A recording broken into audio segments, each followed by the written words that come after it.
It's a special occasion here on the Holocron Chronicles. Welcome back, everyone, to episode number, Peter, what are we on? 122 of the Holocron Chronicles on the Secret Friends Unite podcasting network. I am Charlie. Actually managed, even though you're not seeing us on video, managed to dress up today. It's Halloween. That'll be my excuse. Peter is always in fine form, and we are joined by someone who came to, who we talked to earlier this year in an interview capacity, but wanted to come back for the specific topic. We're talking to Andy Crocker out in sunny Los Angeles. Andy, good afternoon to you. How are you? I am so delighted that we're doing this because we threatened it on the last interview, I'm proud of us for our follow through. All three we of us. did it. That's how Our things threats get are done. never made in vain. Right. That's how things get done. Follow through on the threats. Well, Andy, as you are now past the interview subject phase and you are now a guest host on our program, anytime we break somebody in on either the Star Wars or the Star Trek show, we ask the origin story question. How did you, this sounds like a Jehovah's Witness thing. How did you find Star Wars in your life? How did it become a part of your life? Well, I am a Star Wars late bloomer. I watched Star Wars long after most of my friends so I didn't watch it till I was a teen. For the first time, I watched the first Star Wars and then, was Star Wars in law, married into a Star Wars marriage. And then in 2021 became a part of the galaxy by getting called upon to be the immersive performance director for Star Wars Galactic Star Cruiser in Orlando, Florida. And then I watched as many Star Warses as I could in a very short amount of time to prepare for my journey in space. So I really smoked the whole pack of cigarettes real quick. So my knowledge is intense and also tied to a lot of big feelings and unique, I would say. Yeah. And I would say my taste is maybe not a typical Star Wars taste. My palate, I think, is unique. I like that. Interesting, which I'm sure will help you appreciate what we're going to talk about here. But before we do that, we got two things we got to do before that. Number one of the holdovers from when Peter and I rebooted the show after Mark left, one of the intro questions is always Star Wars being so vast and such a dangerous place. If you lived in the Star Wars universe, how would you die? Okay. I'll tell you first how I would hope I would die. I hope I would die defending Lumpy, the greatest Star Wars character in all of the canon.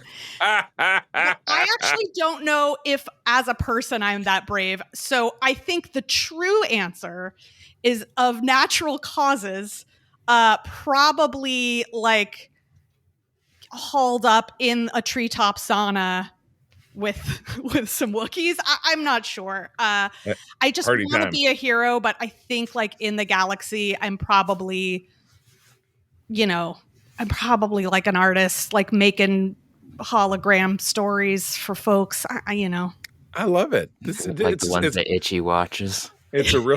I hope not. Yeah, that's where the real money is, man. Oh yeah, that's where you get the credits. That's how give the people what they want. Well, we are going to jump headlong into. I'm sure you may have figured out by now, talking about the infamous 1978 Star Wars Holiday Special. But before we do that, as always, we'd love to pay honor and homage to the wonderful people in our Secret Friends Unite Patreon squad over at patreon.com/Secret Friends Unite.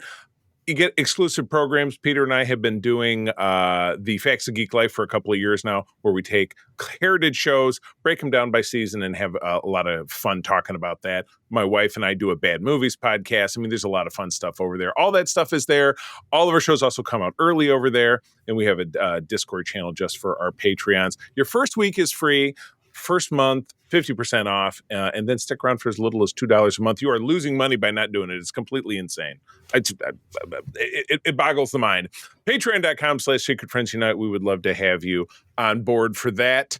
But without further ado, we're getting into it. The infamous 1978 Star Wars Holiday Special.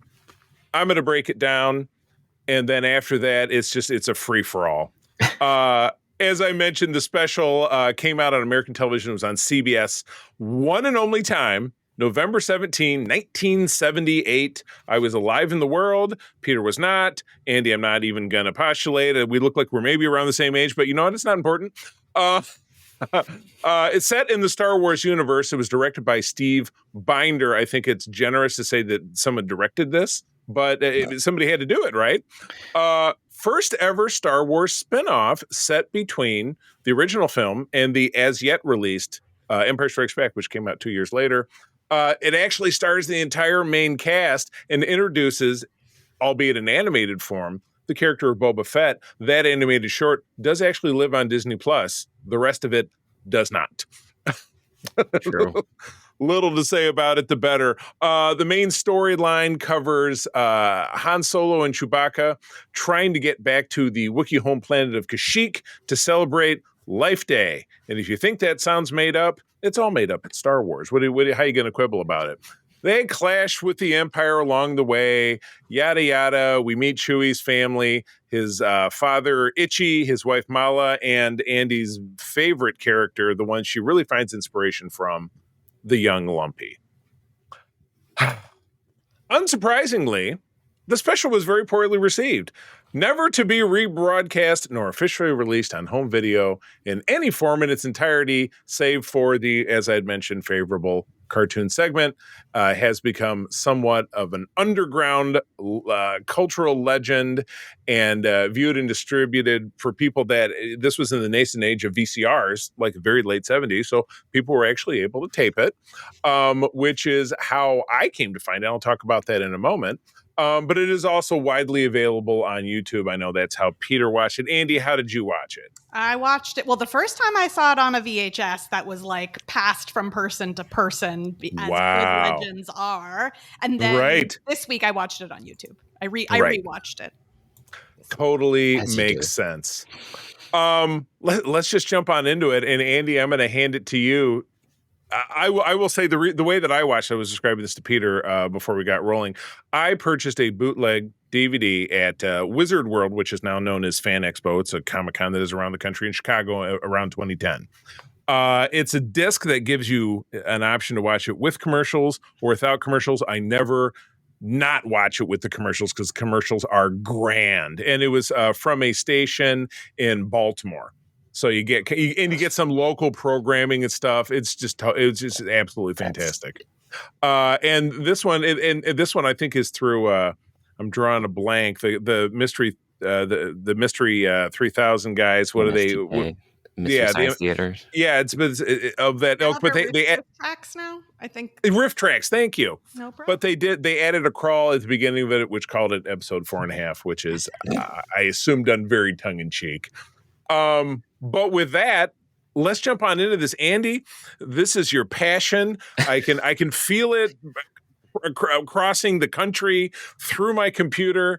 I mean, start walking me through the show. Okay. First anywhere you want to go. I have been trying not to cackle directly into the microphone the whole time. You were very earnestly trying to explain what the hell happens in this absolute glorp of a piece of pop culture where it's just like you did a really good job. I think I actually know more what happened now from your description than the several times I've seen it. Also, I didn't get it from that. I will also say, depending on where you are in the country and what is legal in terms of how sober you are consuming this material, I have experienced this in many forms, many levels of sobriety and not. So it doesn't matter. It's always insane. And like, you can watch it stone cold sober and be like, did I eat a brownie 2 Is hours this really ago? happening? And then be like, no, this is just what it is. And it's why I love it so deeply. What was the question? I'm sorry. I was just like being. I was going to say, just take us through it. So we get rolling with exactly as expected. Han and Chewie and the Falcon. I wrote probably 50% new footage because it's just them sitting in the room shaking, and then it's footage from the movie. Are reused from the first film, pretty much. For sure. Like this is part of why I love it, is that it's just rickety as hell. There's just like no. It feels like a movie that I was making as a preteen. Correct, right? There's something. And I have made shitty movies like that.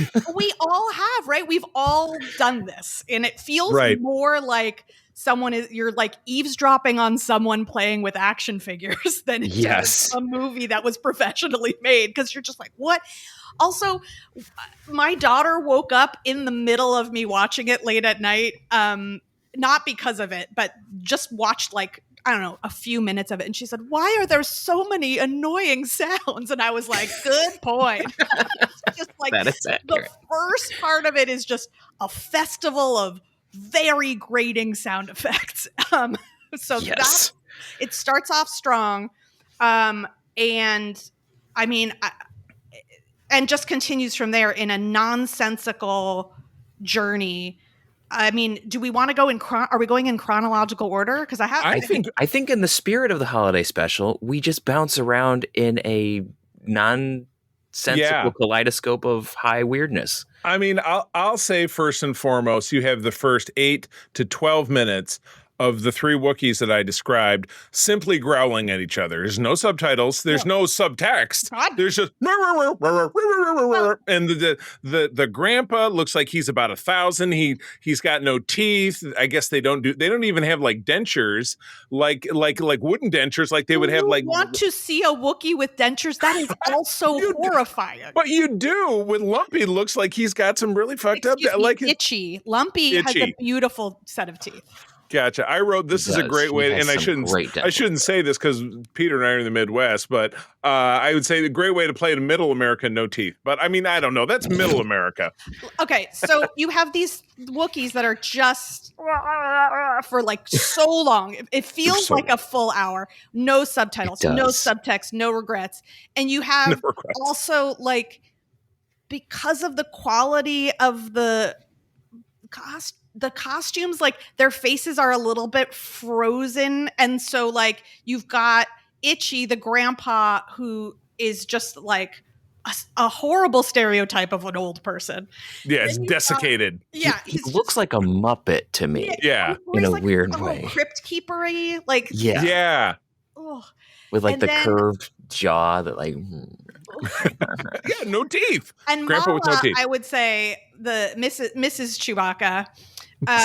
Is her face is perpetually in a state of like, so you're telling me, like, she always looks as confused as we are. It was very sitcom-y, very Three's Company. Like, oh, there's a misunderstanding here. What's going on? And she's like, she's always mildly perplexed at everything. He lives in a perplexing times, you know, especially with her associate, which it's going. They're trying to figure out where Chewbacca's going. The Imperials drop by more than once as things are going on, and then her only conduit to the outside world, the only other like human being that we see on the Wookiee planet, is a shopkeeper played by Art Carney. I'm not super familiar with Art Carney's work. Very big in the 70s, I assume. And before, I feel like he's a little bit retro even then. And then he also is like, he's a trader shopkeeper, but is acting as like the Schneider handyman, drop by your house, no boundary. There's also an ongoing theme of no boundaries. Like very much so. But we need a humanoid so that we can have words. Right. And it only takes, like you said, 12 more than minutes. Just this. And he speaks, the Sheerwook is the term we later learn is what the Vulcans speak. The Wookiees speak. I'm crossing my streams here. Oh my God, who are you, me? What's happening? What are you doing? and also in communication, because at one point when they're looking for Chewbacca, they have a direct line to Luke's workshop where R2 is working on some piece of like his X-wing, which obviously and Luke can understand. And then he's also like, oh, Mala, don't give me a smile. Why don't you? Like, he does everything the ways that men are not supposed to speak to him, and it's very condescending. There are some major gender issues in this. Like, when he told her to smile, I think that might have been what woke my kid up, because I screamed. She felt it. Oh, is it feeling in the force? I was like, how dare. Do not tell Mala to smile. First of all, she cannot. And second of all, rude. It's like asking your dog to smile. They can do it, but you're not going to ask them to do it. No, there were so many gendered issues. That's like a whole other screed. But yeah, when he tells her to smile. Oof. Yeah. Ooh. When I watched it this most recent time, I hadn't remembered that part. So when it happened, I was like, huh. might have played all right in 78, but here in 25, not so much. So we're moving forward. There's just a lot of weird shit in their house. Like, I think there's a framed photo of Chewbacca. It looks like it's from like glamour shots from JCPenney's. Yes. Do you remember see that? But it's like in the lucite. So oh my gosh, the Imperial HoloNet disrupted us, but we're back. Andy was speaking. She apparently said a lot of hilarious stuff during the Imperial interruption. So we'll see if she can put it back together. I'm going to leave that back to her. What were you saying, Andy? Oh, who knows? But here's what who knows? No. Who knows? Here is what I will say is around this time, like around the time where it was like telling her to smile, and like I asked myself the question, like, is this supposed to be a drama? And then I never answered the question, and I asked it so many more times. Like, what is the intended tone? What are your thoughts on this? Like, because I truly don't know the answer. You know, it's supposed to be a holiday special. Star Wars was really for kids, but kids of all ages, because you young kids who were slightly older than myself, because I was 2 when this came out. Teenagers were really into it. Adults enjoyed it as well. So I'm trying to figure out if it was trying to be something for everybody, like they had the cartoon later on. So was that supposed to appeal to a certain segment of the audience? It was absolutely all over the place. And then working in some of the great guest stars of the era. So we already talked about Art Carney. We'll get to talking about Beatrice Arthur in a bit. And then we had Harvey Korman, who I only know from Blazing Saddles. I don't really know. I know he was in some sitcom or something. He's been in a ton of stuff. But yeah. But that's really how I think about him. So yeah, just trying to call it, trying to identify a tone. It's you're shooting a lot of arrows from that same quiver. You don't know what color they are. You know what I mean? Or it's just, you just really can't paint it. Yeah, I don't know, Peter. Yeah, Peter, what do you think? Yeah, I'd love to know your thoughts on like what you think the intention was. Yeah, as you've been talking about, I've been trying to put something together in my brain. The best I can come up with is that it's trying to follow like your classic Christmas movie trope of like dad's off working, needs to come home, and there's chaos at home, and they blame dad, and then there's like some sort of reconciliation at the end, and then it's like, oh, family happy. Exactly what happened. Oh my God, you nailed it. So that seems to be like what they're going for. So drama kind of, but in one of those like zany Arnold Schwarzenegger holiday movies sort of vibe, where it's just like all the way. Where it's just out there doing something random. Honestly, now that you say this, I recently watched. I'm sure your listeners are going to be like, of course we also know this reference. The Molly movie from the American Girl series, based on the American Girl dolls and books. You got me. I know American Girl dolls from my daughter, but that's about all I know. So Molly is the World War II era American Girl. And it's like Rosie the Riveter? Well, she's 11, so they're not putting her in the factory just yet, sir. Well, I mean, it was tough times back then, but yeah, I get it. No, but Molly's dad is at war, and it's like all culminates at Christmas when it's like, is dad gonna come home? You know, we think he is. Is he okay? Like, I actually think you've really unlocked something here. There's a musical number where Molly entertains the USO. Really? Is that not what's happening with Jefferson Starship? Are they? I think so. The USO performance. Yeah, I mean, place who that was. Thanks. I have to admit that as a fan of Jefferson Starship, not really a lot of their best work, but that's okay because if you really want to get into talking about a great guest star appearance, let's talk about Diane Cannon and some kind of absolutely out there psychic pornography that Itchy is watching and enjoying on his VR headset. We should back up. So the handyman trader store guy, right? Art Carney, Carney comes with a present question mark, because is it a Life Day present or did Itchy order it? I'm not entirely sure. It's really unclear. Great. It seems like it was maybe a gift, but it's really not clear. It's really not clear. It is, but I think we can all agree it's a porn chair. It's like for those who haven't had the joy of seeing it, it's like an oldie-timey hairdryer from like a 1950s salon that you That's put exactly over, what it looks but like, then you put it all the way down over your eyes, and it's more of like a cone shaped, and then it shows you really groovy porn. Right? Is that an accurate? That seems like a fairly accurate description of this thing. I mean, yeah, you're seeing her, and she's reacting. She's like, oh, it's like she's like sweet talking him, and he's just, you're right, you can't see his eyes, but don't you kind of see his mouth? And he's like, well, he groans in a very uncomfortable way. Yes. It's more. There's also the slight weird thing, because I don't think we really see this technology in Star Wars later, where is it just a recording or is it actually reading his mind and like doing weird things? Because it gives you that vibe when it's doing that. It sort of feels like anybody who puts it on is going to get their fantasy. Like it sort of feels like you don't have to choose a program. It just knows what you want and gives it to you. And you know what? That sounds great.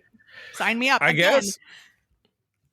And again, Diane Carroll, a highly regarded performer in this day and age, and moving forward in the rest of her career, has this. I mean, I wonder if you go to IMDb, do people have this listed? Yes, something they appeared. I did go look a bunch of things up.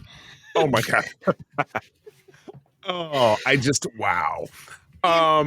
Is the Jefferson Starship part of that same sequence? I feel like no. I think it's later on because I don't want to get later ahead. on. Yeah, later on when Lumpy is in the room in the Imperial, there is rooting around. He's like, well, I got to find something to distract myself. So he watches the little music video, and it's them very out of focus. The Imperial office, not the officer, but the Imperial gunner is watching the Jefferson Starship video because Doorman turns it on to distract him. Right. And I think if I remember correctly, my notes are not clear. I think this is the point where I wrote down that, like, because I don't celebrate Christmas. But you celebrate Life Day, right? I'm sure. Dadoy. I would happily, I guess a Yule log is non-denominational, but I would do instead of a Yule log, I would put on a never-ending loop of Lumpy reaction shots of like just every time they cut to him and he's reacting, like just on a loop for all with those dentures. And just like Lumpy's reaction shots are my favorite thing. I mean, I did respond to your email about this with a Lumpy reaction shot because it is my love language. His reactions are pretty great. Oh my god, they're spectacular. They're so good. I love them. We got I do love. So they end up at some point. I know we're jumping around a little bit, but they have the call to Luke, and then they make another call to Leia, and again, she can understand them. Which does not translate to The Empire Strikes Back. Nobody understands Chewie except 3PO, and then Han speaks the tongue. But I love it how when Leia is talking to them, uh, she Leia did says, kind of have C-3PO translate for her Yeah. most of the but she was like, "Can I speak to Chewbacca or Han Solo?" And I'm like, "Really? They're really still that formal, huh?" I guess, you know.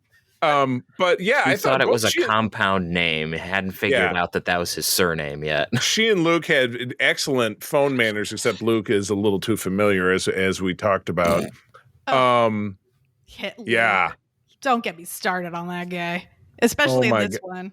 Yeah, no kidding. I do have to, and He again, did have the injustice of looking like a microwaved Ken doll that had his hair cut chopped by a 2-year-old. So Dorothy Hamill hair is how I've had it described. If you're familiar, she was a figure skater back in those days. Wishes he had Dorothy Hamill hair because that had more like movement, more fluid. Dorothy Hamill had a little more fluid movement. Yeah, right. It really was pretty solid. I don't know who was in charge of like the other two looked like themselves. Yeah, you're right. It was a big departure. I will give a shout out to the version that I was watching with the local commercials. I got spots for Dallas, which was a great show that I loved back in the day. Alice, All in the Family. There was a vintage spot for General Motors about a factory in my hometown of Detroit, which just really speaks to me. My station was WMAR in Baltimore. I did get that. The weirdest commercial I saw was for the Union of Ladies Garment Workers, and it was a union spot, and they came out with a big singing chorus about how you should buy American when it comes to your clothes. You can't get those that are made overseas. And they have this old guy with no teeth talking. I am so jealous that you watch. You've got if I could send it to you, I would, but it's on I have to give it to Peter. Maybe he can offload it for me. But yeah, it was completely nuts. All right. Moving forward, we do have the cartoon with the first appearance of Boba Fett.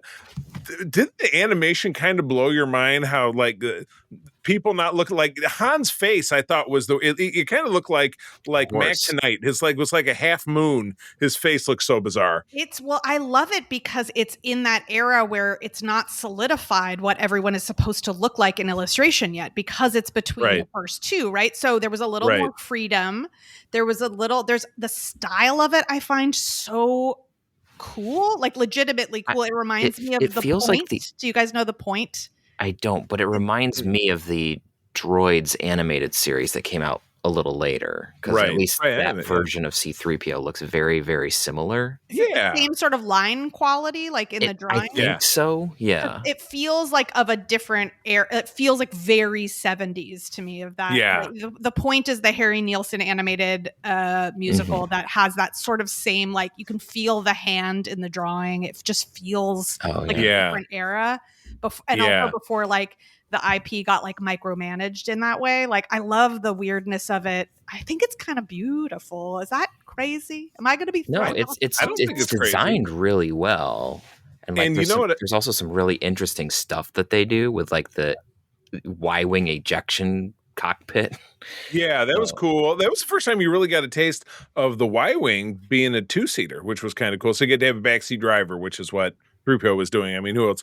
He's good at that. So one of my favorite parts is that the planet that they're landing on is a water planet, but it's raspberry jam, which I think is, I'm like, bring some cans, because raspberry jam is the only kind of jam I really dig. Which was great, because whenever the creatures like jump in the water, you just get these long sounds. Like a welcome reprieve from the screeching Bleep-Blorps, the non-animated part of it. The screeching.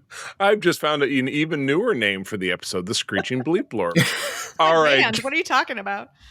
Oh my God! It should be it's the new band at the cantina. We have the modal nodes, and next we have the Screeching Bleep-Blorps. Oh my gosh! I can't wait till we get to talking about getting to the band. I was going to say, why wait? What's the gem that you're thinking of? It's the Dexter Jetster preview. Yeah, it's a certain actress that tells us to thank you for being a friend in the 80s. First of all, can I tell you something horrific that I looked up? By all means. B. Arthur is 52 years old in this film, if you want to call it that. Let me tell you something even more horrific. I'm about to turn 50. Do we look the same? She is, and I'll reveal my age here. She is only 7 years older than me. That's horrifying to me. People aged like milk in the 70s. Anytime, like Archie Bunker was like 42 when he started making that show. Gosh. When I looked up how old the dad from Elf was, I screamed aloud. Oh my, was he like 35? I can't remember, but it was horrific. I think it was 38 or something like that. Oh, Jesus. There's a couple other instances where you have people from sitcoms or whatever, and it's like the dude looks ancient, and he's like, "I'm 43." Like, you look like you're 87. What's wrong with you? It's all this smoking and drinking and red meat. He's also, but yes. Also in this world. Okay, so to get away from like our horrible ageist fears, she is also the only woman on Tatooine. I don't want to gender all these creatures, but like, I mean. They killed Aunt B, or I was calling her Aunt B, Aunt Peru. She was not same diff. That's not bad. You go with Aunt B. I think that works. Maybe Owen called her that a couple of times. Who knows? Aw, that makes the fact that they got set on fire by Boba Fett or whatever so much more sad. That's what we needed. We needed it to be sadder. Sadder. The whole sequence was complete.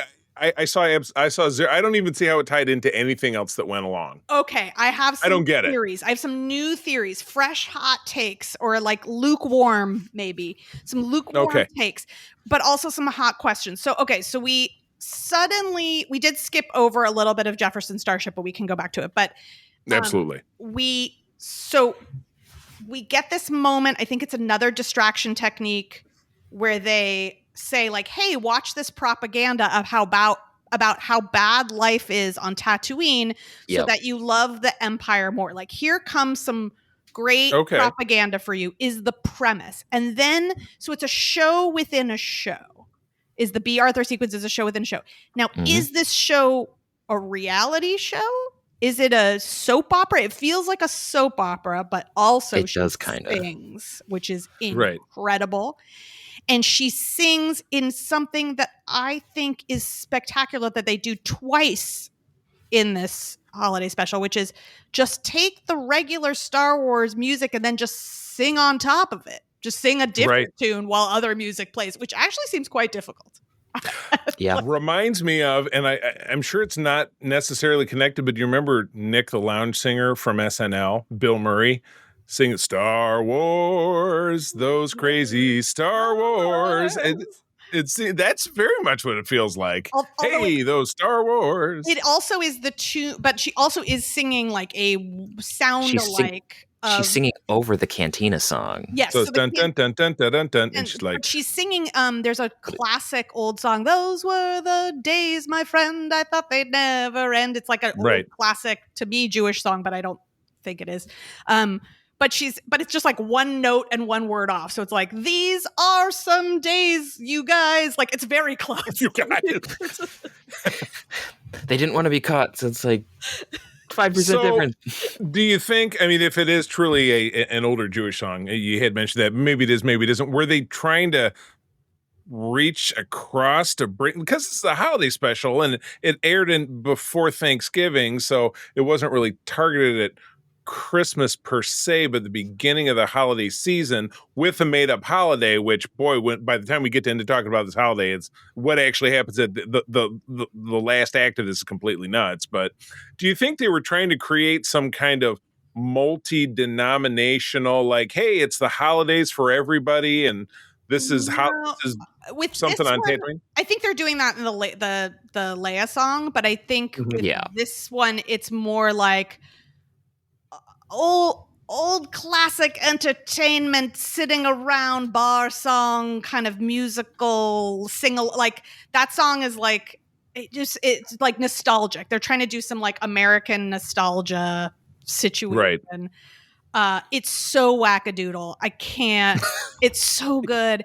And she, serious as a heart attack. That performance is so locked in. She is such a pro. Everyone else is kind of like glazed eyed, like, are you present? We don't know. But that was my biggest thought of all of the core actors that came back, Harrison Ford could not look more bored and annoyed throughout the entirety of this. And then you look at him as an older man, and you see him in something like 1923, which was a TV show that was on Paramount Plus last year, where he's old and grizzled because he's like 82 years old and he's a grump. But in this, he's in his 30s, and he's like, yeah, I took this paycheck and I'm really regretting it, but it's baffling to me that they managed to get those, in particular, three principal actors, and then obviously other three actors who are under costumes and such.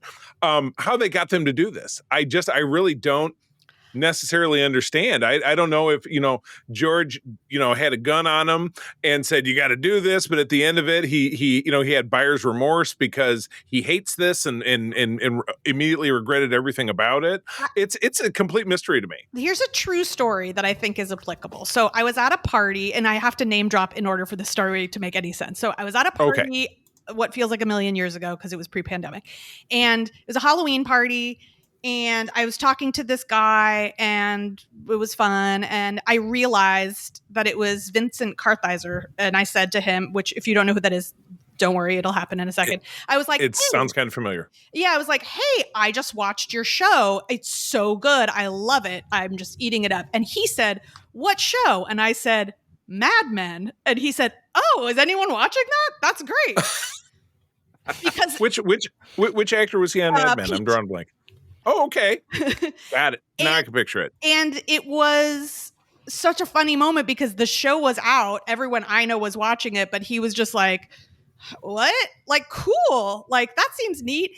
And we have to remember, like, they're not, these actors are not psychic. They don't know that they're going to become like iconic legends forever. That, like, if it's right after the first one, before the second one, I don't know. I give them a little bit of grace.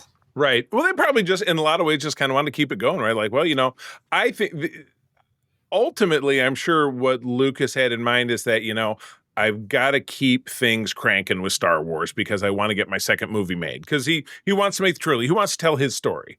And Star Wars was a surprise hit. He thought it was going to flounder. He almost died making it, having panic attacks and stuff, trying to get it produced. And it was right around 1978 that the action figures finally came out, because they took a whole year to produce. And there's this whole story with the early bird with the little slips and the display and everything. It's a whole thing with action figures. But at this point, Star Wars was so popular, I think it was still because we were not living in the world of home video and video on demand or whatever, was still in the theaters. And this was just, and the comics were out there because Marvel started producing the comics in early 78 or late 77. But he had to have something to keep it going. And so it was kind of the classic throwing shit against the wall to see what sticks. And baby, this did not stick. We also had a book that came out around this time too. Oh, was it the Splinter of the Mind's Eye? It was a just in case we don't get another movie. Here's another. Yeah, story. Exactly. I want this just in case vibe. Like, I feel like for a working actor, like, it takes a lot for you to finally be like, no, that's fine. You just are always in a place of like, what if this is it? So yep. It takes a lot to get out of the what if. I mean, I feel for them. In those moments, even though they are glassy-eyed and bored as hell, except for B. Arthur, total freaking pro. Right. She did not need this paycheck. She already was an absolute icon. She's like, you know what? It's Thursday. I'm going to come in. I'm going to get some. I'll get lunch out of it, and we'll go out for drinks afterwards. I'm going to pour water in this guy's Harvey third-grade Korman volcano head. With the volcano. And was this I wrote in my notes, was this the fourth role he played in this? Because he did the Julia Child thing. He was the weird robot guy. Which weird robot guy? There's so many. I wrote no. I couldn't tell you.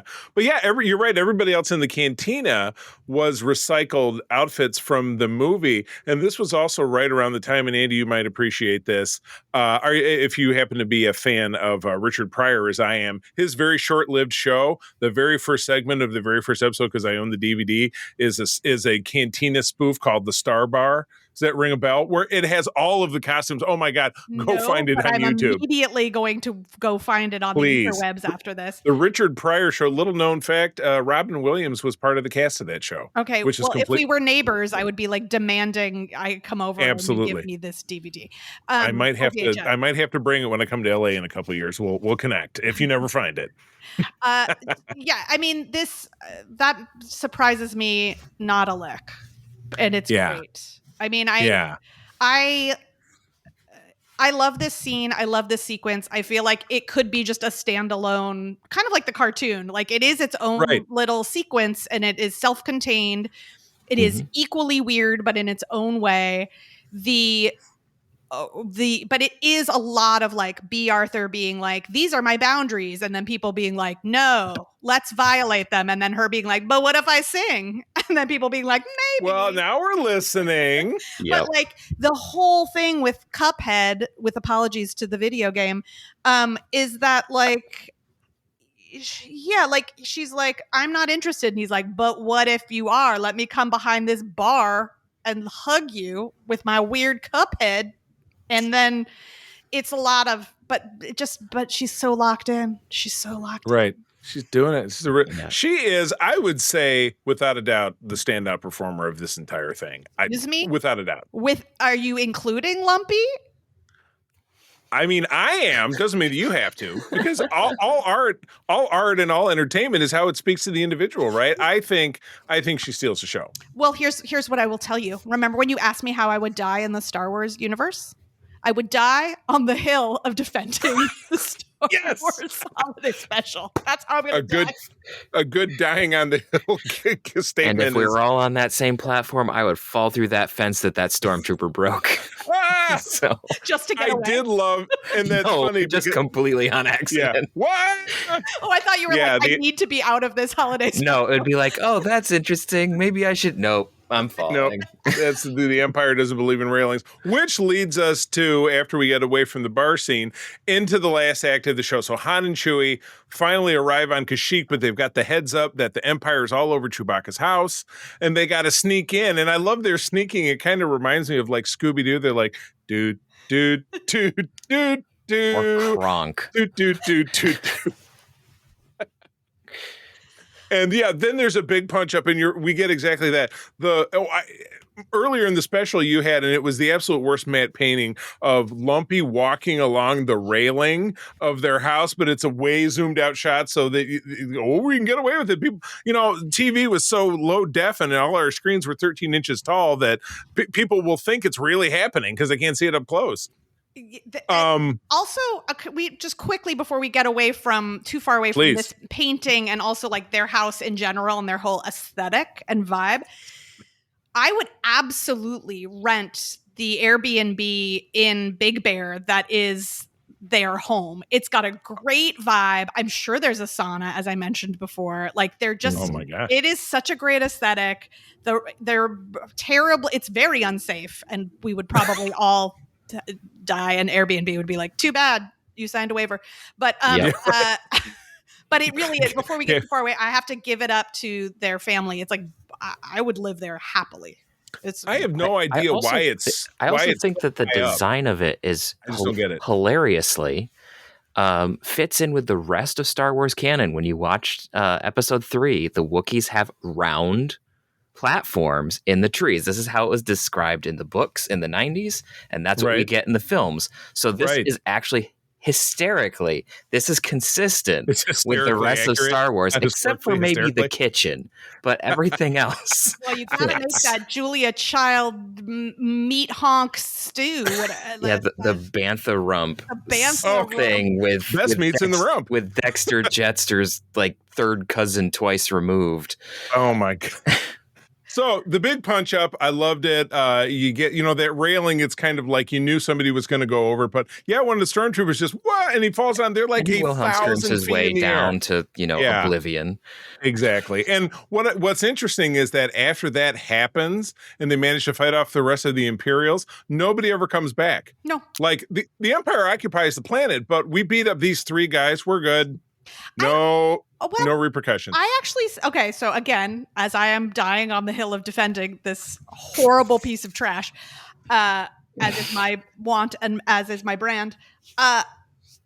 What I do like about it is that I don't like when the galaxy feels too claustrophobic, where it's like, if they are busy being evil everywhere in the galaxy, like the chances that they're going to lose some schmo and like not follow up on it, I don't know, feels Johnson didn't come back today. possible. Or like Also, you look at the crew that came and did this investigation, they were like top-notch soldiers. Yeah, top men. Yeah, no, it was were Billy One and just sits Bobby down and from gets distracted by the TV. Yeah. Billy and Bobby from the motor pool. essentially Days of Our Lives. They were like, Yeah. let's put on Days of Our Lives. They're like, oh.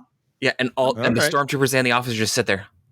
They're like, we're still getting a paycheck. It's good. I just feel like the Empire's really busy, and I actually buy that they're like they didn't report back. They probably didn't report back last time because they got distracted. So it's Or gonna Right. take them some time. TK-478 tripped and fell off the tree. That happens every other day. Right. Is, And we'll just bring in TK34812 and it'll be just totally fine. I like any time where the galaxy feels expansive versus claustrophobic, and where I feel like they're just like this is this is a thing that people don't agree with, but I don't love it when everyone's related, because that doesn't feel like my world. I think it's weird. Oh, absolutely. So Yeah. when you see people are like, you're from California, do you know Tim? And I'm like, it's absolutely. a very big state. So I like that Right. the galaxy feels big. Like, yeah, someone fell. Right. We don't know where he Yeah. went. Guy fell. Yeah, because in Star Wars they live in a galaxy, or it's so it's all these different planets. There's thousands of planets, and how's anybody ever going to know anybody? You know what I mean? So yeah, everybody's a stranger, and it's okay. You're from Tatooine. You know who this dude is. Do you know Fred Johnson? He was from over on blah blah blah Ridge. Oh yeah, I know that guy. All right, so they do that. There's no consequences. The Empire is just out of the picture. Now Leia shows up with the droids and Luke. And we're gonna have a thing. So let's talk about the Life Day ceremony. Andy, I can feel it. Question for the both of you, since you know more facts than me. I'm more vibes based. Okay. Leia's hair bigger than it was in previous iterations, or did it just feel that way because everything is just so schlocky? Like the buns are larger? Because obviously it's a piece. So is it bigger? I think that's possible. They looked like they were approximately the same size to me, but I think my husband said. But I think it was in part because of what she was doing with her face. That just made them look different. Because just think about in the original film, like she's more stern a lot of the time, so she's holding her face very tightly, where in this one she is most definitely not.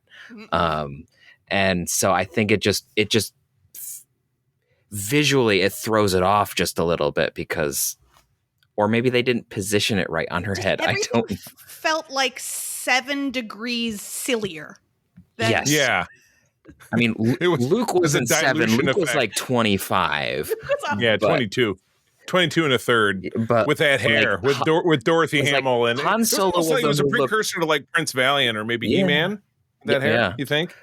But like Han Solo and Chewbacca were the closest to how they looked in the films. Yeah. Right. Han's hair looked a little like it almost looked a little lighter. Han looked like it was just a different day, so it didn't look that different. His costume was like there was like a little bit of weirdness at the back of his jacket, but everything else was the same. I love that you noticed that. That makes me so happy. Yeah, I notice all sorts of weird things. I don't know why. So they appear. They're 7 to 20 degrees sillier than usual. But dead serious in terms of content. Absolutely. And it's a holy day. It's the holiest day of the year. It's the holiest. So everybody's in these red robes. It's very Jonestown. When's the Kool-Aid coming out? Except for the humans. They start nude, and then they go into robes. Because they are nude. They don't, and it's funny. Why would they put robes on if they never wear clothes? Kind of like Winnie the Pooh shirt cockinette. I don't know. I never considered them nude until they put on those robes. And it kind of the hilarious thing is when I look at it, and I can't confirm it because I have no idea, but it looks like especially for Chewbacca with Peter Mayhew, it looks like all he's got is the head on. 100%. Oh, and maybe right. gloves, and that's it. Right. 100%. I feel like you can Because his see shoulders look smaller. So and Right. his head looks bigger. Again, 7 to 20 degrees sillier. Everything. Right. Yeah, you're right. So you somehow it's a compression robe, like workout clothes. compression, yet Well, also make billowy you look smooth. more swole. Kind of suck everything in. Is Where it you is it time for us to talk about the delicate subject of cultural appropriation? Because I Leia think that's a great idea. coming in and human-splaining Life Day to the people who are celebrating. And I understand functionally they can't talk in. Yeah, what's Wookiee for this? I don't know. I don't know. Is there an Also, expression? I don't want to say things wrong. Star Wars, like I know, it's like basic is what Yep. we're talking Yeah, about. basic, But do you yeah. speak basic, or is it only the written language? Do you? It's Arabesh is the written, basic is the. I knew I was going to get it Correct. wrong. So No, I no, understand you're that right. she's the only basic speaking. She's the She's so basic basic. bee who's Basically. culturally appropriating the Wookiees holiday. Can you even imagine, though, you're at someone else's cultural festival and you're like, the real meaning of this holiday is let me tie it back to my personal political agenda. I've me talk about the seen rebellion. that happen, actually. feel It's like we all painful. have. It's super Yeah. bad. Let me talk to you about the rebellion. And they're like, who is this bitch? What? Who is she? I don't know who this is. You do not. This is not your faith. Like you should be like, okay. So I will say we had like when at the high holiday services that we went to for Rosh Hashanah and Yom Kippur, we had like a bunch of really cool activists come and like be a part of it. And it was really beautiful. But none of them were like, let me talk about the importance of Yom Kippur. Like that would be very awkward to do in front of a rabbi. Like basically Leia pushed the rabbi aside and was like, let me tell you about this. Hold on, it's getting very dark in here. I'm going to turn on a light. Okay. Here's your highest holy day, and I'm going to explain the whole thing. Oh my like goodness. I know. Yeah, right. It was listen to me. Real And oh my gosh. Okay, so I'm trying to figure out. So Chewbacca, as she does her bit, she starts singing, which holy shit. Oh. But he starts having like these Vietnam style flashbacks where he's just watching a reel from the movie. He's like, because he just kind of his eyes kind of look up and he's like, oh yeah, there's a Death Star and there's our ship fighting the TIE fighters. And it was like, I'm like, that's just telling people to go back and watch it again in the theaters because it's still in the theaters. It's been 18 months. It's still in the theaters. So I did not know that fact when I was watching it. So that really is fascinating to me. It felt like clip roulette. Like they were just like, put some random time codes in and just pull those. It felt very random because there were not memories that you would want to have during Life Day necessarily. But then it also flashes to the chess game at one point for no reason. And it's not even like showing anyone else. It's just the monsters moving on the table. It's incredible. Right. I will also say that in that moment, it did remind me, I'm going to tell another story that has nothing to do with Star Wars, but it does, I swear. Please. My college roommate went to Disney's California Adventure, like right when it opened. She got like super sneaky tickets, like back before California Adventure had its like renaissance, right? So it's just sneaky open. Tickets. And she went on Soarin' Over and it was before you could go back and forth between the parks. So she's on Soarin' Over California. No one is allowed to go to Disneyland because you've gotten your ticket just for California Adventure, which is like at this point, like not cooked all the way. And so she's on Soarin' Over California. And if you have not been on it, like you go through California and at the end you fly over Disneyland and there's like a fireworks over Disneyland.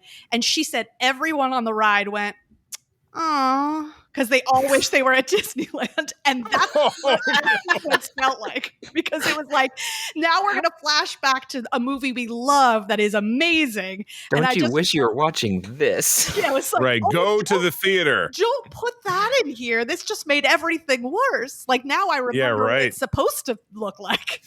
Oh my God. Yeah, the whole ride just all at once going like, oh, the collective fart in church. Like, oh. So we get it. Like I said, we get our wrapping shot. Chewie is now spending time with his family. They're sitting around. I wrote sitting around the dinner table, holding hands and praying to the Wookiee overlords. Because what else were they doing? Like, oh, No, they're dead. and then I wrote good. They're And again, good thing the Empire didn't come back and kill them. But like you said, they're busy. There's other shit going on. They do not care about the Wookiees and their, oak 3-bedroom ranch, 1,000 feet in the trees. Over. It's also a death trap for every stormtrooper that walked past. So right, It should stay exactly. away. It's terrible. They should be used to that. They didn't have a rail in the Death Star with can't those guys hit his standing by the big marks laser on the ground like, either. Oh my God. Wait, but I know we've gotten to praying, but I did want to go back to the second instance of just singing over Star Wars music, which is the Life Day Carol that cultural appropriator Leia sings. Cultural appropriator. And she I genuinely think this would be a really great Star Wars challenge, which would be karaoke, where you're playing the Star Wars music and you have to sing anything else. You just improvise a different song on top of it. Like at one point I was like, is she improvising? Like, is she just singing words? She's scatting. Just like Beep-bop-boop-a-doop just Star words, Wars. just like freedom, just like word salad. But I genuinely like singing a different song on top of it. Oh, you guys, I'm a big dumb dummy. There was no backing track. They were just like, sing a song. And then they just put the Star Wars music in. Right. Seems about right. Yeah. Right. Like I said, it's just pushing people back to the theaters. Oh my God. All right. So I always like to, I have a rating and then I have a parting thought. This is the first time I've ever rated anything negative, but I rated this a 100% negative 10 out of 10. No redeeming value. Hold on. I said if I could rate it worse, I would, but it's not. It's like saying 110%. It's not mathematically possible. My favorite quote, and then I have some fun facts as well, but my favorite quote about one of these, how did this get made, by somebody involved with it, was, it states, it's as if a sentient bag of cocaine could write a script. I will never forget that. You say that Absolute like it's a classic. bad thing. I would, That's the business. I would not hesitate to say I don't think it was the first, and I doubt it was the last. Especially not going into the 80s. No. But there's barely a story strung together, Chewie going home for this culturally appropriated holiday in the end of it, which I never really broke it down like that. This is a good perspective. But I wrote there was kind of bits of wire and gum keeping it together with a bunch of other random shit. I can't think of anything else I've ever seen that makes less sense. So that's my rating. Andy, 100 out of 10. I mean, I know you've got the love. Yeah. So it's on a scale of 10. Mm-hmm. Sure, why not? In terms, here's the thing: is I tend to rate anything, but especially for me in Star Wars, my relationship with it is like on a scale of personal entertainment and enjoyment, right? Because I'm a little bit irreverent in my love. I am less tied spiritually to this particular galaxy. So if we're going on pure enjoyment, which is like, again, why like Skeleton Crew is my number one. Like, I love Skeleton Crew because it's just, I enjoyed it so thoroughly with like every part of me, right? This is like just under that, because I don't think I've laughed as hard or had as strong feelings or like had as much joy beginning to end. But that's also just my taste. Like, I love watching. Like, the only way it could be better is if I had local commercials during it. Oh my God. I really want to share that with you. I might have to have Peter make a copy. If and I might you have hand to it to me, I can make it happen. Yeah, I really do want you to see these commercials. They really are terrific. So we might have to make that happen. That's how I defend myself, which is like, I'm basing this not on quality of art form. I'm basing it on like pure enjoyment. And therefore it is like a 9.5. Maybe a 9, because I like don't love watching B. Arthur be harassed by a room. It was bad. People. She should have had like a baseball bat or something. Yeah, like, right? I literally just wrote the note like, I guess men are assholes forever in the galaxy. Like, that was like bumming me out. Like, genuinely bumming me out. And Luke being so, hey, can I get a smile? That was, wow. The only reason why it's not at a 10 is like, I did not find those, I think, as enjoyable as maybe I did the first time, like when it was like, ha ha ha, everyone's a jerk. Yeah. Now I'm like, there's enough of that like in everyday life. I don't need that in my Star There's no Wars. doubt about it. But yeah, so it's like a 9. And it's only not a 10 because of the harassment of National Treasure B. Arthur. National Treasure. She should be on the $11 bill. I totally agree with you. Peter. Break the tie. Give it a 5. Or let's see. Well, how do you divide 9 by -10? I'm not doing. I mean, that would end up being like a 3 or something. 2. But I would probably give this a probably a 1 or a 2.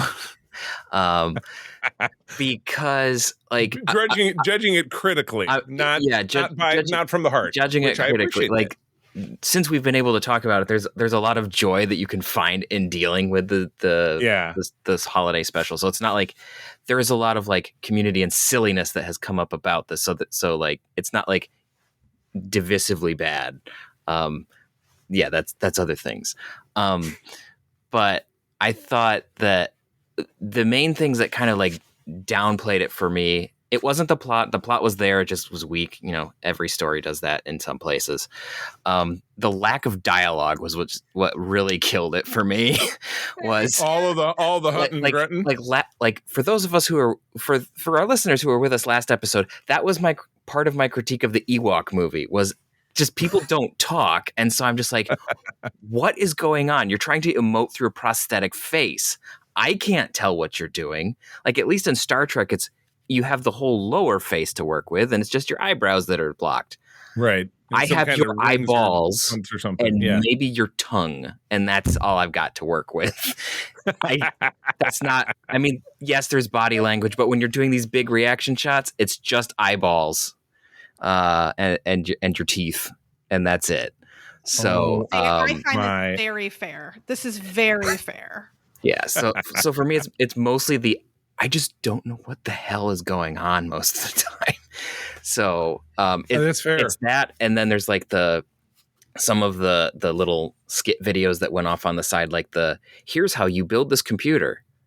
Oh my gosh. We didn't talk about that sequence. We did not talk about it. Was that directed by David Lynch? This is my question. Was that sequence? It probably was, because that was so trippy. I forgot that one. It was like, me too. It's like, here's an Amiga computer, and we're going to put it together and explain it in like really weird ways, but also glitch out the whole time. So you're watching a how-to video with a Wookiee who's not commentating on this of how weird is this. It's just, I'm going to build this computer and you're going to watch me build this computer while I'm watching this guy build the computer. I heard you like building computers. Let's watch the computer build the computer while I build the computer while you watch me build the computer. Error. This honestly is how I feel like about a lot of like YouTube things that people are really into. I'm like, okay. No. Yeah. So those are the things that kind of drop down for me. And then also just the overexposed nature of the film was just a little much for me. Yeah. And then Luke Skywalker looking like microwaved Ken was just too much. I couldn't. He looked like melted ice cream. It's a very fair assessment. And which brings me to a very important question for both of you, because please. Would you rather, let's play Would You Rather. Would you rather watch something like Star Wars Holiday Special, which some people would describe as, air quotes, bad or horrific? My wife won't watch it. She had to leave the room when I was watching this. Or would you rather watch a full-length Star Wars film that was aggressively mediocre and just like totally middle of the road? And I have my own picks of like which one those are, but like, would you rather sit through the Star Wars Holiday Special or something that was just like a C- of quality? On purpose. Excitement. Yeah, you have where to it feels like all the way through. Right. Oof. Where this is broken up into segments and there's kind of fun in some segments because they're so ridiculous. I'm going to end up picking this. I'm going to end up picking the Star Wars Holiday Special instead of watching we won't name a movie because that'll probably That's a whole lead other us down a podcast whole. of like most mediocre Star Wars. Yeah. Oh my God. Yeah. Peter? The aggregate rater of the length. Well, we'll say Rise of Skywalker. Sorry, I'm just going to go there. I'm going to go there. Star Wars, going out on a fart with their movies back in 2019. What? I've never seen it. Good. Now you don't have to. Well, because it happened canonically after Star Cruiser, so I was like, I don't need to watch it. That doesn't Everyone matter. told me that it was not good, so I didn't watch it. You want to know the sad part about that one? If I had the script to prove it, it would make it worse. But it is the 10th movie of my Star Wars spoof. Like, it follows my plot points exactly. It was really sad. He's not getting that. He's not getting that check. That's incredible. Oh my gosh! No, I was 13. I don't want anyone to write that. So Peter needs hard, like aggressively mediocre or aggressively terrible. You have to sit through and watch the whole thing in one sitting, and you have to be sober. Oh, dang. Oh, the sober part makes it difficult. Let's say it's 8 p.m. Ooh. If you fall asleep, you have to start over again. Oh no. That's hard. Dang it. This is hard. Oh, I'm delighted with myself right now. I've never been prouder. I might have to go with the aggressively mediocre. Ooh, just twist. Only because God. Andy came in here. She whipped us. She schooled us. She took over. Only because I guess the caveat is which breed of mediocre are we going for? Yeah, I mean it's hard because everyone's mediocre is different. Because if we're going for like my mediocre, like transparency, my mediocre is probably be somewhere in the realm of like episode 2, which I could watch any day and I'd be fine.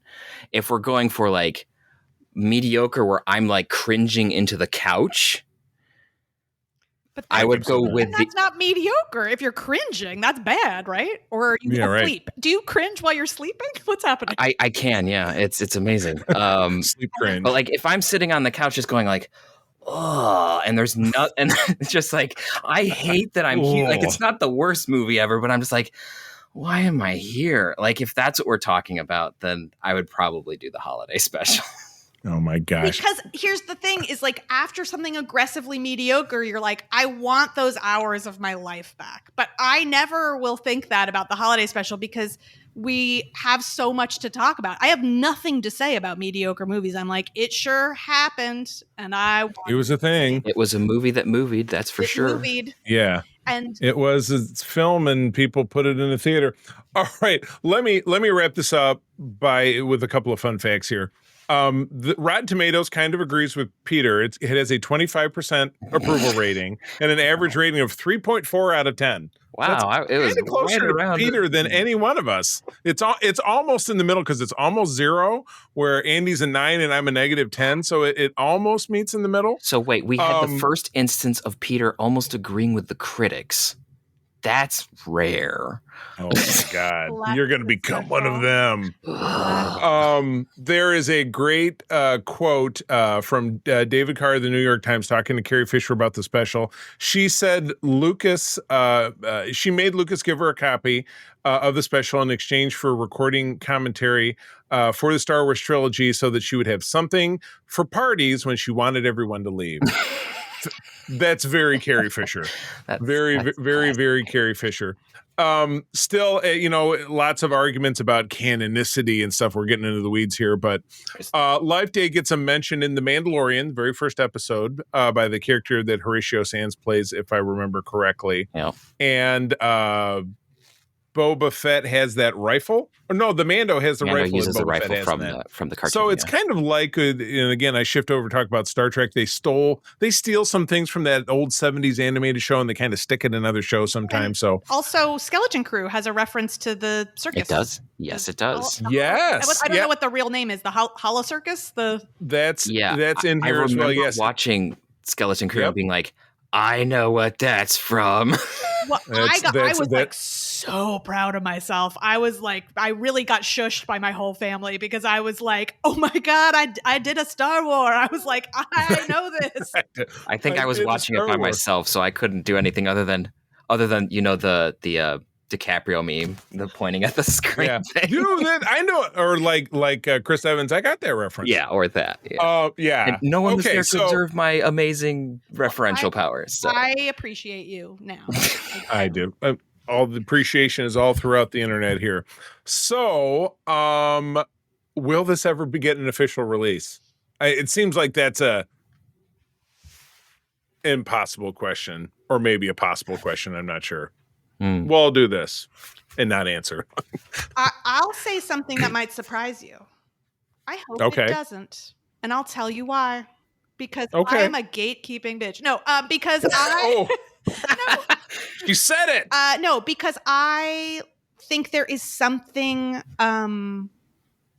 transgressive and sort of fun about like the stories we all have about seeing it, of like past, like the VHS that I saw had been passed from person to person, and maybe it's my like an oral tradition, exennial age of just like that, those moments of tape trading and like, did you hear about the legend of this thing? And I wish I could see it. It reminds me of the pre-YouTube days where this was part of pop culture, or like alt pop culture, which is a huge part of, I know you'll be shocked, like my DNA.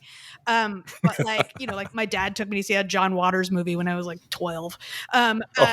So like, you know, for me, there's this like analog, culty piece of it that is part of what makes it so amazing. And part of why I love it is that those of us that have been hurt by having to watch the whole thing have a bond. Show us where the video hurt you. This is where the video hurt me.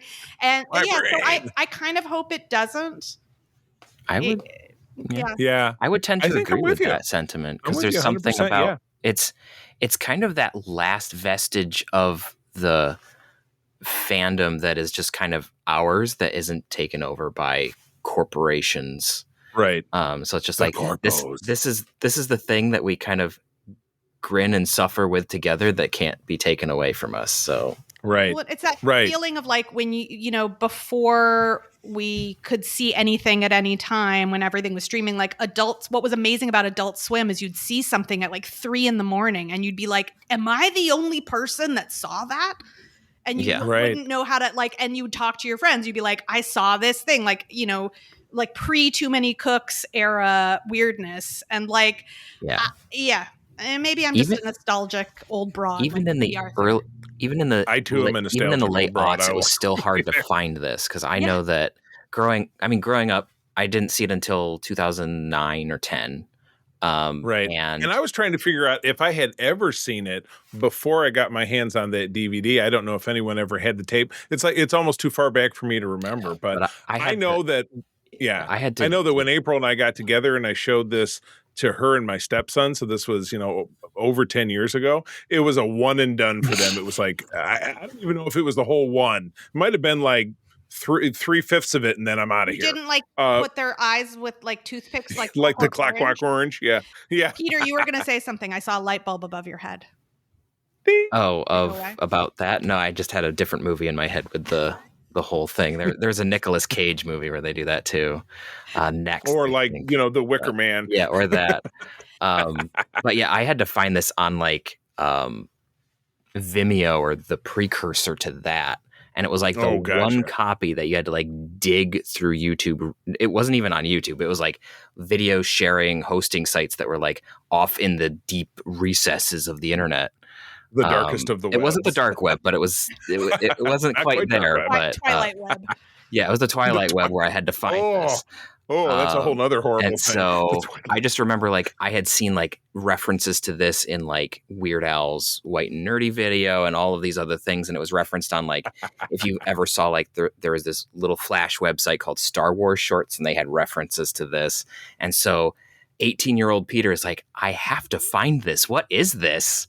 And so I go digging through the deep recesses of the internet and I find it. And believe it or not, I was watching this at like 3 a.m. in Belfast by myself going, what is this? Oh my God. It's this cultural touchstone that, I think anybody who's coming up in the world now watching Star Wars can never really kind of wrap their hands around. They can't really appreciate what it meant to be this fringe video toaster-ish, MTV liquid television kind of stuff that we Gen X Zennials, whatever it is, can really appreciate. So I don't know if this is like kosher, but if I can shout out something that has nothing, like it's not mine, I do not benefit from this, but an organization that if for those of you who love the Star Wars holiday special and things like it and just like deep weirdness and local commercials, etc. I do. Oh, God, yeah. Let me spread some good word for you about the Museum of Home Video, which is a streaming show. It's basically like pirate radio, but TV. And it's Tuesday nights. I think it's 7:30 PST, but they show all sorts of just like deeply weird stuff that you wonder if it was real. They'll show local commercials. They show vintage stuff. And they did, I believe, do what they call a faster piece theater, which is where they show just the meaty parts of something either mediocre or terrible. And I believe they did do at one point a holiday special faster piece. But if this is your Jim Jam, like highly recommend it. It's a whole community of freaks like me that are just like, yes, give me the garbage. Give it to me. Oh my God. It's so crazy. All right. I'm going to wrap this up. Andy, this was a shining light from heaven, having you on to do this. No, I don't think we could have done it any other way. This was absolutely incredible. We want to have you on the network more. We have other shows. We want to engage with you whenever you want to be on with us. But we can talk about that off pod. But where do people find you out there on the socials? On the socials, I'm Andy Crocker _briefcase for my work stuff. And then, because I didn't want to use the word portfolio, I don't know, Andy Crocker briefcase. And then my company, Mr. and Mischief, is where you see other work that I'm up to. That's the best way, both on Instagram. But maybe I'll start posting some more ridiculous Star Wars stuff because I just want to be friends with you guys. And maybe it'll more make lumpy reaction gifs. I might. Oh my gosh, more lumpy. Maybe I'll make an entire Instagram account that's just for lumpy. I'm sure that exists. Yes. Let me look at it. I'm sure that, and you know what? And just like the Empire never noticing, Disney will never see it. It doesn't exist to them. Doesn't exist to them unless Mickey Mouse. Oh my God, he's right behind you. Don't joke. It could happen. Don't turn around. All right, Peter, where do people find you? You can find me around the interwebs at Petrus Aquinas. I'm on most socials. I don't do much, but if you poke at me, I might say something. Other than that, you can find me over on ELH's Twitch and YouTube, where I play Star Trek Adventures. And you can find me behind the scenes on Starship Excelsior. Excellent. I am on the big socials out there as at the C3, TheCeeThree. I'm also doing all that same stuff for Secret Friends Unite TikTok, which is new. I try to do little short videos where I'm talking about stuff I'm enjoying. You'll also see that on our YouTube channel and stuff like that. Also, if you have strong, passionate thoughts about the Star Wars Holiday Special, hit us up on any of those socials, including our Secret Friends Unite Discord, which is a great place to have chats about geek stuff, but also secretfriendsunite@gmail.com. Our mailbag, it's always there. Send us a note. We might read it on a future show. But this has been totally awesome. Andy, my gratitude. Thank you for being here. We'll have you back soon, I hope. Adore you both. Happy Life Day. Awesome. Happy Life Day. We'll see everybody next time. This podcast is part of the Secret Friends Unite podcasting network, available on Apple Podcasts, Spotify, and podcast services around the galaxy, as well as video on our YouTube channel. You can support Secret Friends Unite by becoming a Patreon member, get bonus programs and more over at patreon.com/secretfriendsunite. Join our Discord community for even more discussions on all things geek. For all the latest updates on Secret Friends Unite, make sure to follow us on Threads at secret.friends.unite and visit secretfriendsunite.com. Find our merchandise at TeePublic and Redbubble. Thanks for listening, and may the Force live long and prosper.